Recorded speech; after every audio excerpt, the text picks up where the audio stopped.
Saudara-saudara, saatnya kita akan masuk di dalam pemberitaan firman Tuhan. Sebelum kita membaca firman Allah, mari kita berdoa. Ya Allah, kami bersyukur kepadamu karena Engkau masih berkenan kepada kami untuk mendengarkan sabda-Mu. Kami mohon Roh-Mu yang kudus turun atas kami, agar firman-Mu yang menjumpai kami saat ini memberkati kami semuanya, dan kami hidup sesuai dengan firman-Mu.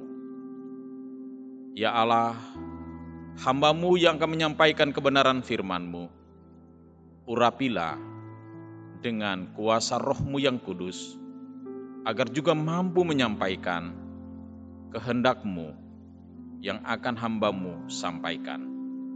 Di dalam Yesus Kristus firman yang hidup itu, kami berdoa. Amin. Saudara-saudara, firman Tuhan yang menjumpai kita saat ini dari Kisah Para Rasul pasal 4, ayat 32 sampai 37 dengan judul Cara Hidup Jemaat.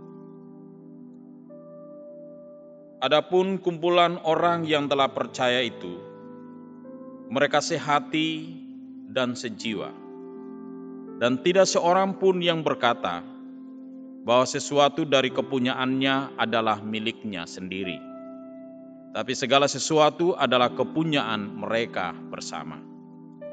Dan dengan kuasa yang besar, rasul-rasul memberi kesaksian tentang kebangkitan Tuhan Yesus, dan mereka semua hidup dalam kasih karunia yang melimpah-limpah. Sebab tidak ada seorang pun yang berkekurangan di antara mereka, karena semua orang yang mempunyai tanah atau rumah menjual kepunyaannya itu, dan hasil penjualan itu mereka bawa, dan mereka meletakkan di depan kaki rasul-rasul, lalu dibagi-bagikan kepada setiap orang sesuai dengan keperluannya. Demikian pula dengan Yusuf, yang oleh rasul-rasul disebut Barnabas, artinya anak penghiburan, seorang Lewi dari Siprus. Ia menjual ladang miliknya, lalu membawa uangnya itu dan meletakkannya di depan kaki rasul-rasul. Demikianlah firman Allah. Yang berbahagia ialah mereka yang mendengarkan firman Tuhan dan memeliharanya di dalam kehidupannya setiap hari. Haleluya.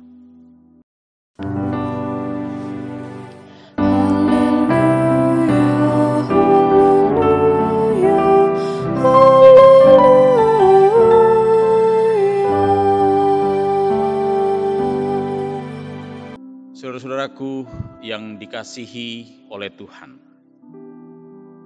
sungguh menarik firman yang menjumpai kita saat ini, yang diberi judul oleh Lembaga Alkitab Indonesia, Cara Hidup Jemaat. Tetapi sering kita langsung berpikir seperti judul perikop Kisah Rasul 2 ayat 41 sampai 47. Cara hidup jemaat yang pertama atau mula-mula. Mungkin sepintas kita berpikir tidak ada persoalan, berarti dengan cara kita berpikir seperti ini. Karena itu memang terjadi pada masa lalu. Tetapi saudaraku, jika kita berpikir lebih dalam, akan menolong kita untuk menempatkan diri kita secara langsung bahwa firman Tuhan ini sedang berbicara langsung pada kita. Cara hidup jemaat. Sehingga firman ini langsung menjadi cermin bagi diri kita dan bagi jemaat kita atau bagi gereja kita, bagi gereja Tuhan. Artinya kita langsung melihat diri kita, melihat persekutuan kita, dan gereja Tuhan lewat firman Tuhan ini. Dan bukan kita jadikan firman ini seperti kaca spion. Sebab kaca spion bukan untuk melihat diri kita, tapi melihat orang lain atau kendaraan lain. Artinya saudara-saudara, kita menempatkan diri kita benar-benar di hadapan firman ini untuk mengetahui tentang kehidupan kita sebagai orang percaya dan persekutuan yang ada pada kita. Dengan demikian, pertanyaan yang akan muncul, apakah saya atau kita? Bukan apakah dia atau mereka. Dengan memahami firman Tuhan ini sebagai cermin bagi kita, pertanyaannya adalah, apakah saya atau kita? Sesuai dengan apa yang Tuhan katakan lewat firman ini. Dan kita tidak melihat orang lain. Contoh pertanyaan, apakah saya atau kita sebagai satu persekutuan sudah benar-benar percaya kepada Tuhan Yesus yang bangkit itu? Apakah saya atau kita sebagai satu kesatuan dalam persekutuan sudah sehati dan sejiwa dalam iman kepada Yesus Kristus? Atau apakah saya atau kita benar-benar mempunyai kepedulian pada orang lain, terutama dalam masa-masa sulit akibat wabah virus corona ini? Apakah benar-benar kita telah menjadi berkat satu dengan yang lain? Apakah saya atau kita semuanya sudah sungguh-sungguh bersaksi tentang Yesus Kristus yang bangkit dan yang menjamin keselamatan kekal bagi setiap orang yang percaya kepadanya, atau keselamatan bagi semua orang? Saudaraku yang dikasihi oleh Tuhan, kita masih bisa menambah daftar pertanyaan jika kita sungguh-sungguh diam di hadapan Allah dengan menyoroti diri kita sendiri dan persekutuan kita lewat firman Tuhan ini. Karena itu, saya memberi kesempatan kepada saudara semuanya, Bapak Ibu, untuk mengambil waktu hening sejenak untuk merenungkan firman ini secara pribadi. Jadikan kami satu seperti kerinduanmu, agar dunia tahu bukti nyata dari kasih-Mu. Sebelum kami pergi memberitakan kasih-Mu, mulailah dari kami lebih dulu. Jadikan kami satu.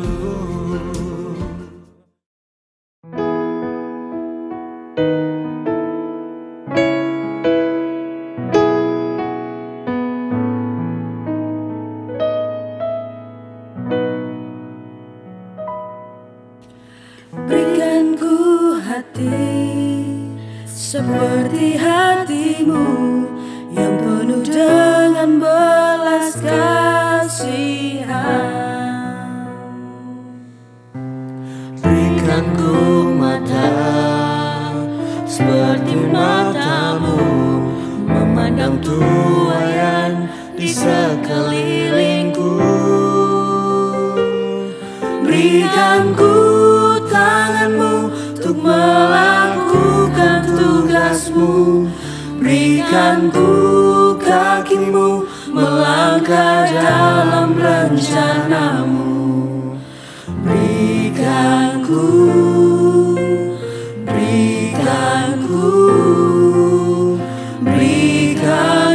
hatimu.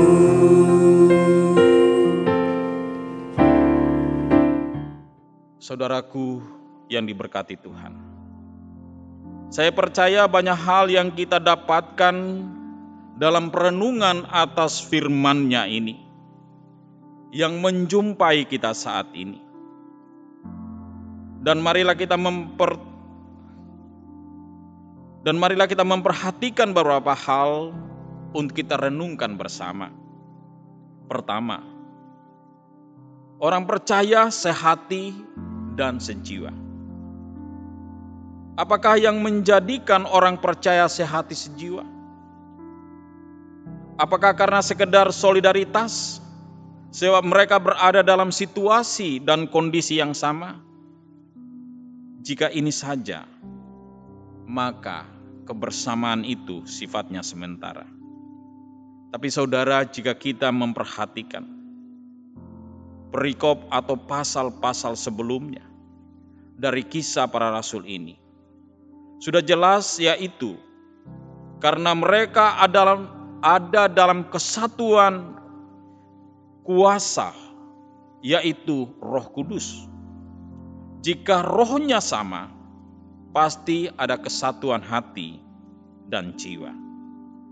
Jika Roh Allah berkuasa atas mereka semuanya, maka kesatuan hati dan jiwa mereka akan sungguh-sungguh terjalin dengan kuat dan menjadi satu.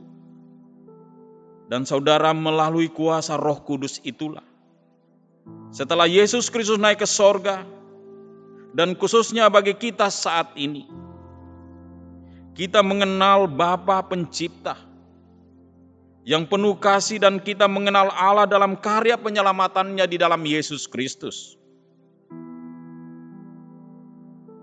Yang bangkit itu atau yang hidup, Roh Kuduslah yang menjadikan kita satu hati, satu jiwa.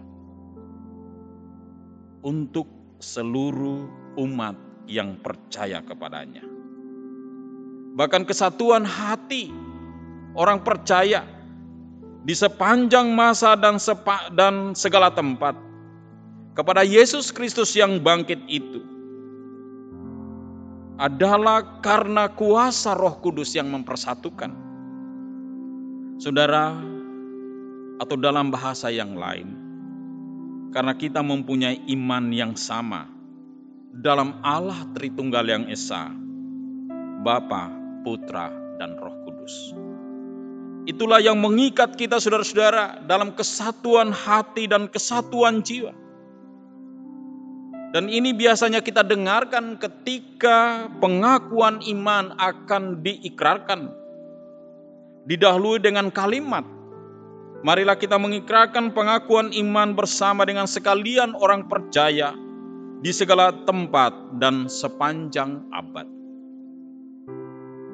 Dan kesatuan hati dan jiwa ini sungguh nyata pada saat itu. Sebagai kesatuan tubuh Kristus, bagaimana karunia yang mereka miliki masing-masing digunakan untuk membangun kesatuan tubuh Kristus. Seperti contohnya melalui harta benda mereka. Mereka saling memberi, saling memberkati satu dengan yang lain. Dengan potensi dan kekuatan yang mereka miliki bersama, mereka membangun persekutuan satu dengan yang lain sebagai satu kesatuan tubuh Kristus. Saudara, apakah yang menjadikan mereka hidup seperti ini? Yaitu iman kepada Yesus yang bangkit. Artinya hidup mereka tidak lagi berpusat pada dunia ini dengan segala kemegahan dan ambisinya, tapi hidup yang berpusat pada kehidupan yang kekal. Itulah yang kedua yang menjadi pusat renungan kita. Persekutuan umat Allah menjadi satu hati dan satu jiwa. Karena mereka mempunyai pusat perhatian bukan kepada dunia ini dengan segala kemegahan dan ambisinya. Tapi mereka telah berpusat kepada kehidupan yang kekal, yang ada di dalam Yesus Kristus. Para rasul tidak hidup lagi menurut ambisi mereka masing-masing. Tapi mereka hidup dalam visi misi Yesus Kristus menyelamatkan semua orang. Dan menjadi saksi apapun resikonya demi kabar keselamatan dalam Yesus Kristus yang bangkit itu. Benar, mereka membutuhkan makanan dan minuman. Tapi hidup mereka tidak dipusatkan lagi dalam cara-cara dunia mengelola segala berkat Tuhan yang mereka terima. Tapi bagaimana mereka dapat menjadi berkat dan saling memberkati satu dengan yang lain.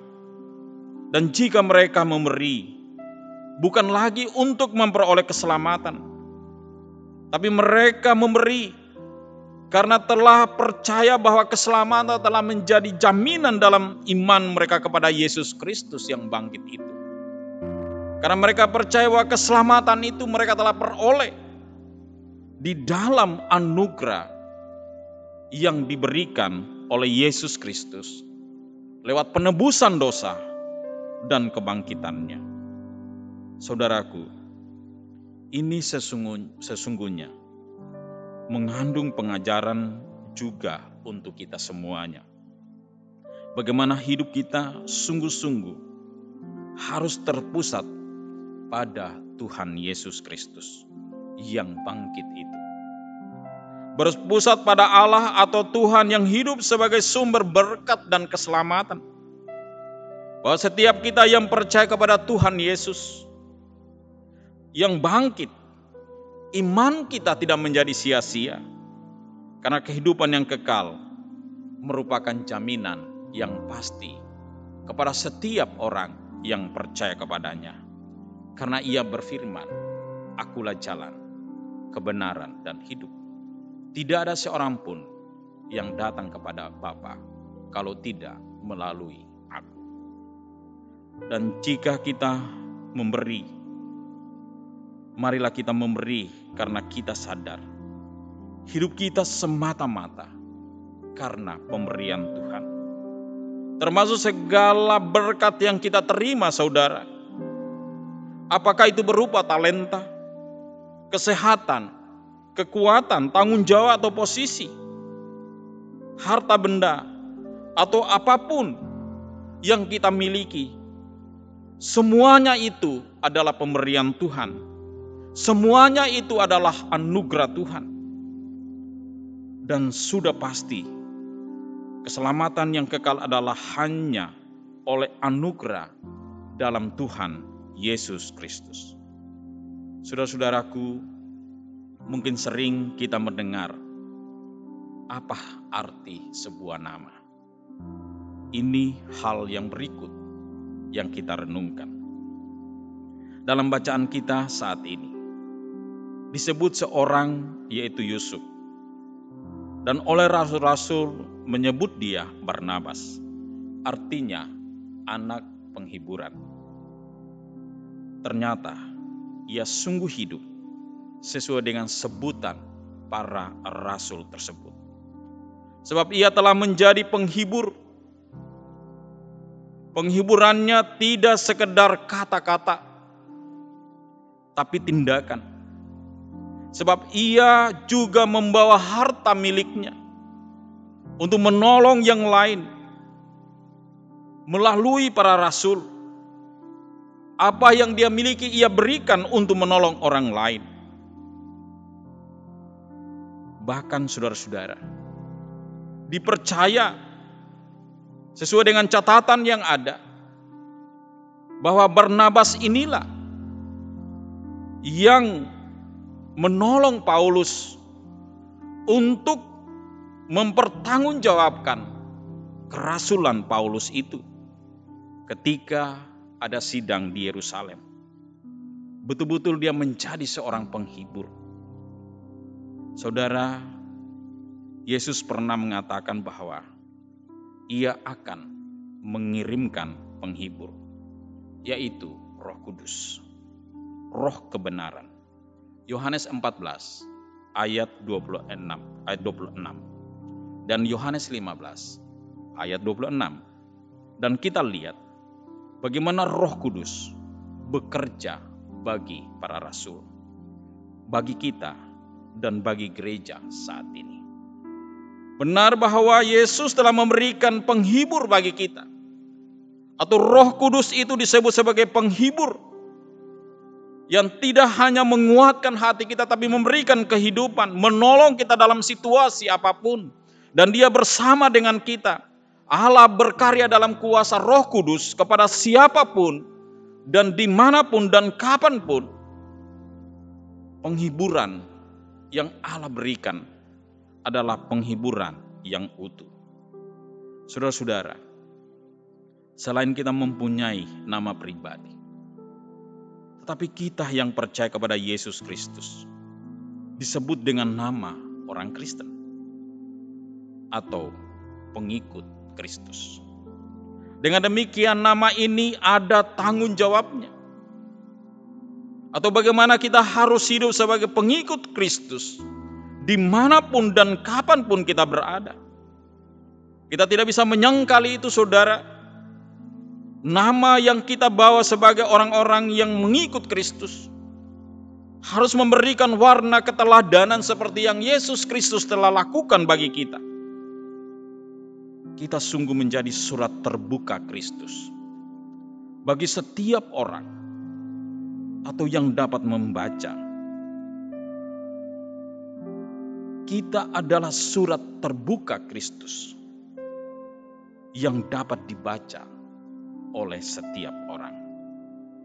Saudaraku, untuk mengakhiri renungan ini, saya mengingatkan kita bahwa kita tidak dapat menghindari tanggung jawab untuk bersaksi tentang kebangkitan Yesus Kristus sebagai jaminan kehidupan kekal bagi semua orang. Dan saat ini kita menjadi saksi. Tidak semua orang dapat menerimanya. Atau ketika kita memberikan kesaksian, tidak semua orang dapat menerimanya.